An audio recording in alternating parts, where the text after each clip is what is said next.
Alrighty, well, once again, part 6, here we are. Okay, there are certain particle indexes that are relevant to these issues. Now, the three of them are specialness, selectivity, and workability. And you can look up particle indexes in the Web College.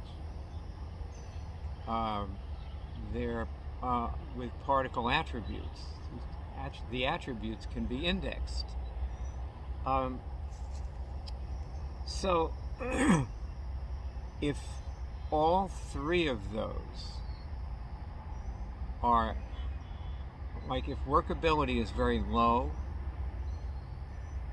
and the other two are very high, then you're in negative beingness. However,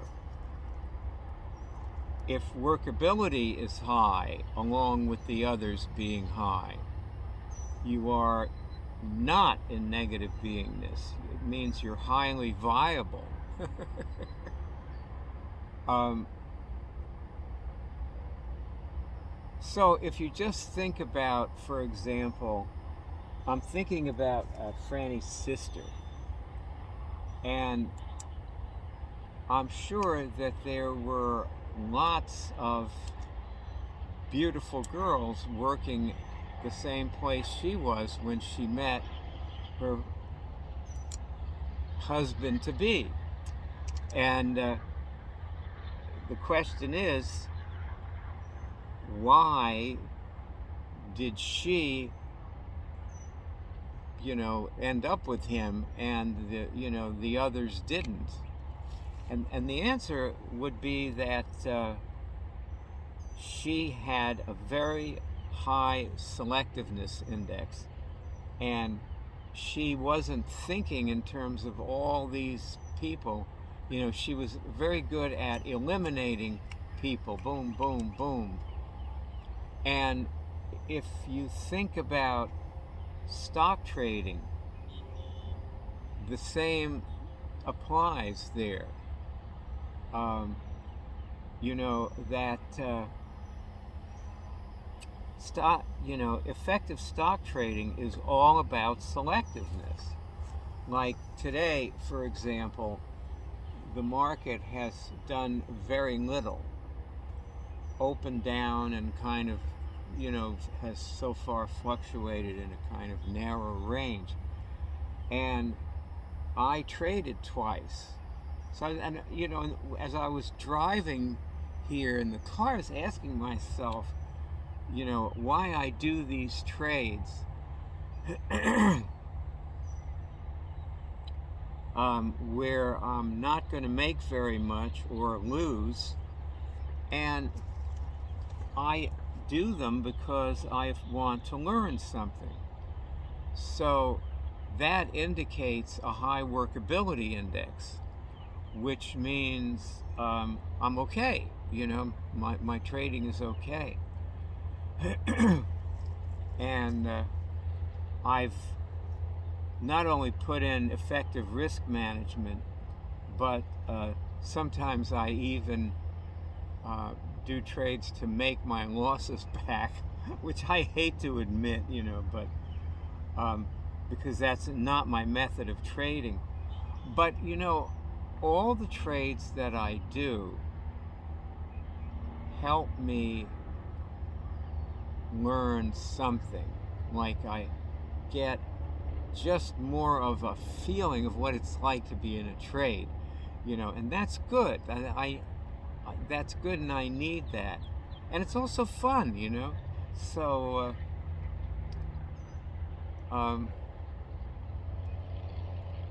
so here I am, and it took me a little while, but I got oriented about what I want to do in the market today, and I am going to implement that. So that's my next thing. But what I implemented when I left the house was I just said, well, why don't we just wait till the afternoon to trade? So in that sense, I got myself oriented pretty well. That was good because came up with a plan of action. And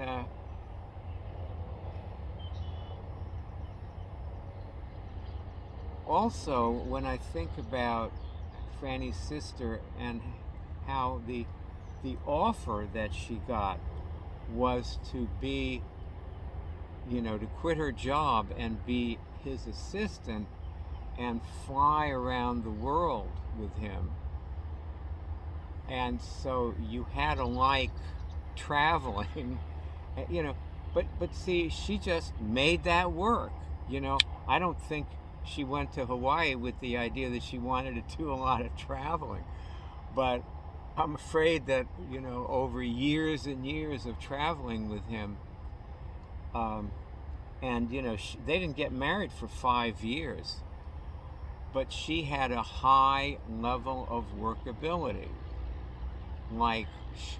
And when she was with him, I guess what she decided was she just wanted to learn everything she could learn about making money on her own. And then, if the relationship didn't work out, she would take that away with her. And Dee is very good at making money. She's really, I have a lot of respect for her. She's great with business. She really knows her stuff. And I was watching, she bought her father his townhouse for him. He wanted this, and of course, when he wanted to buy it, it was at the top of the real estate market. But he wanted to buy that because he wanted to live near his girlfriend. So she bought it for him anyway and paid the price, knowing that it was going to be difficult to get out with her skin out of this real estate trade, but she just did it because she wanted to give her father the place. I mean, she didn't give it to him. She still owned it, but she had to figure out how to sell it once he died. And he lived, fortunately, a very long time. Anyway, after a few, I don't know how long it was, but after a while, the market came down, and the townhouse that she paid $150 for was worth $50 on the open market. And at that point, Franny, there was several of them for sale, and Franny was looking around. Dee isn't here. She lives in the Pacifics, various places, and Spain. And so Franny got in touch with her, and she said, well, there's another townhouse for sale. Why don't you buy that? And then, the two of them will balance each other, so it'll be easier to get out of the trade. And that's what she did. She bought this other place, which she still got because she has that rented, so she can't break the lease. But anyway, when her father died, he happened to die at the peak of another real estate run-up, and they were figuring, well, 6 months to close up his place and get it ready for sale. And in the middle of this, she realized that it was just not going to be worth what it was worth then in 6 months. So she said to Franny, you got to sell this place in like a month. Franny was helping her with it. So Franny got everything out of the place and kept showing it while she was doing that. And she sold the townhouse. And Dee made $100,000 on that one townhouse. So it worked out pretty well. But I look at her and I realize, she knows when to get out of a trade, and my hat is off to her. She's good. I really have to, say that it's nice to watch her do that. Um, and so these indexes, see, D has a very high workability index, um, and so does Franny. They both do. And people like that are very viable. Like, they can get things done. They can stay in a partnership when things look dark and like it doesn't look like it's really working out as a partnership, you know. And I don't think in her relationship with her husband, right from the beginning, I don't know if anything ever came up that bothered her about him and the relationship. I mean, they had tragedy in their relationship too, and Dee just lived through it and stuck with him, and she's a wonderful person, you know. She's like Franny. So the thing about with trading is you also have to have a high specialness index. And that is to say, you have to know that, like, you know, because what we all know, and when we talk to our friends, it's obvious that 95% of the people in this world cannot trade.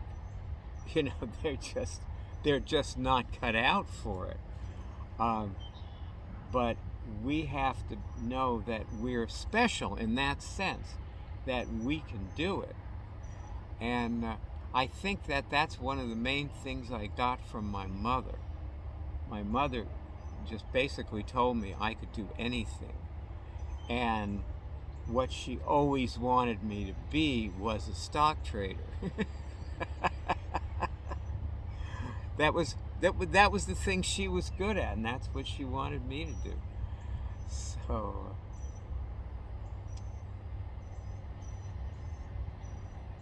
funny thing, you know, because I did everything else but in my life. I was always interested in the market. I fell in love with the market when I was probably 3 years old, you know, and my mother took me into a boardroom. But I never became a stock trader until recently. And the only reason I did it then was that I realized that founding a church was never going to make any money. I mean, lots of people make money with their churches, you know, but I wasn't. But I had to pay money to keep the church going, you know. So the only thing that I knew to make money was trading, and that's why I went into it.